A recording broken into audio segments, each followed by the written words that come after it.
Halo guys, Assalamualaikum warahmatullahi wabarakatuh. Saya Zahra Bidi Lestari dari kelas 12 MIPA 1 akan memberikan penjelasan tentang explanation text. Nah, pada bagian pertama, saya akan menjelaskan tentang apa sih explanation text itu. Explanation text berasal dari kata to explain, yang artinya menjelaskan. Yang dijelaskannya itu proses mengapa dan bagaimana sesuatu itu terjadi. Sesuatu itu bisa berupa natural phenomena atau fenomena alam.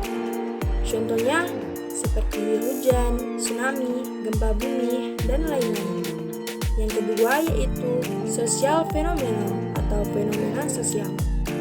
Fenomena sosial sendiri biasanya membahas tentang penjelasan mengapa sesuatu fenomena sosial dalam masyarakat dapat terjadi. Contohnya, korupsi, tawuran, media sosial, dan lain-lain. Nah, pada bagian kedua kita akan membahas tentang social function of explanation text. Social function of explanation text is to explain the reason how and why something happening. In the text, those reasons are being elaborated further and more in depth, such the process involved in the formation or working of natural and socio-cultural phenomena. Pada bagian ketiga, kita membahas tentang generic structure of explanation text. Yang pertama yaitu general statement. Biasanya berisi tentang informasi umum mengenai topik yang akan dibahas dalam teks. Yang kedua yaitu sequence of explanation.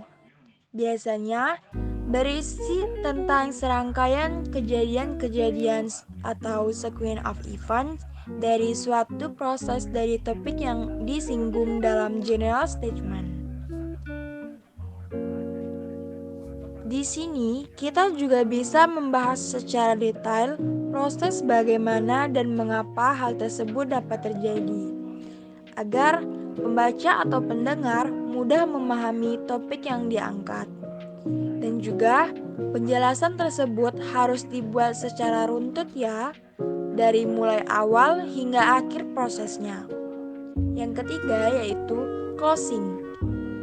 Bersifat opsional atau pilihan, bagian ini dapat berisi informasi tambahan atau opini penulis mengenai topik yang dibahas. Pada bagian keempat, kita akan membahas tentang language feature of explanation text atau unsur kebahasaan dari teks eksplanasi. Dominant language feature in explanation text are follow. 1. Non-human participants atau bukan manusia.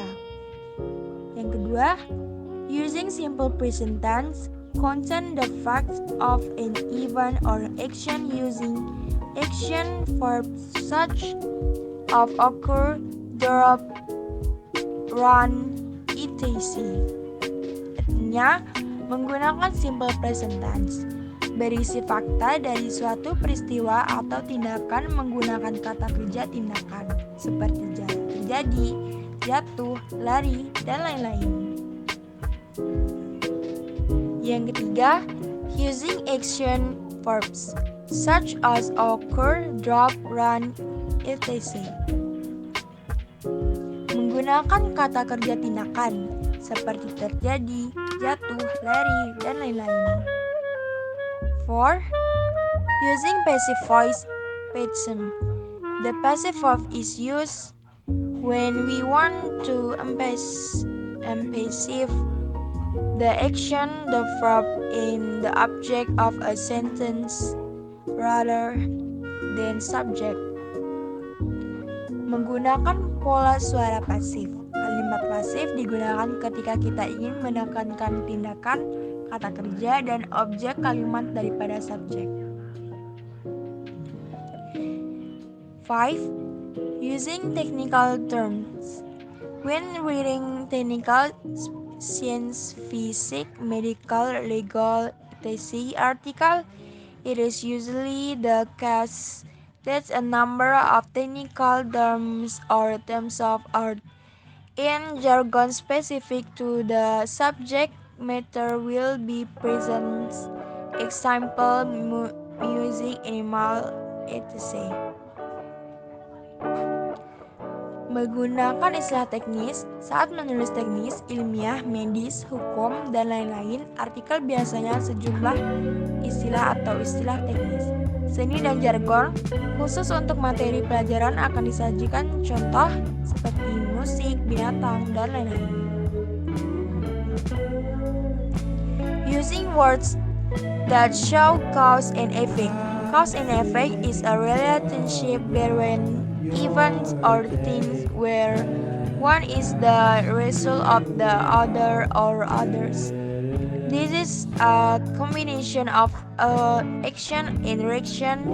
Example, so, signs, when, because, due to, etc. Menggunakan kata-kata yang menunjukkan sebab dan akibat.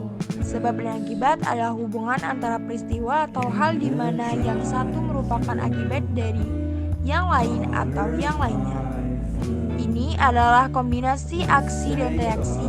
Contoh, jadi, sejak, kapan, karena, dan lain-lain. Yang ke-6 yaitu using conjunction of time. When, after, before, until, since, while, on, as, and is, soon, as, are, subordination conjunction which can be used to connect an action or an event to a point in time. Menggunakan konjungsi waktu ketika, setelah, sebelum, sampai, sejak, sementara, sekali, dan segera adalah konjungsi subordinatif yang dapat digunakan untuk menghubungkan suatu tindakan atau peristiwa ke titik waktu. Nah, itulah penjelasan saya tentang explanation text. Semoga bermanfaat untuk kita semua.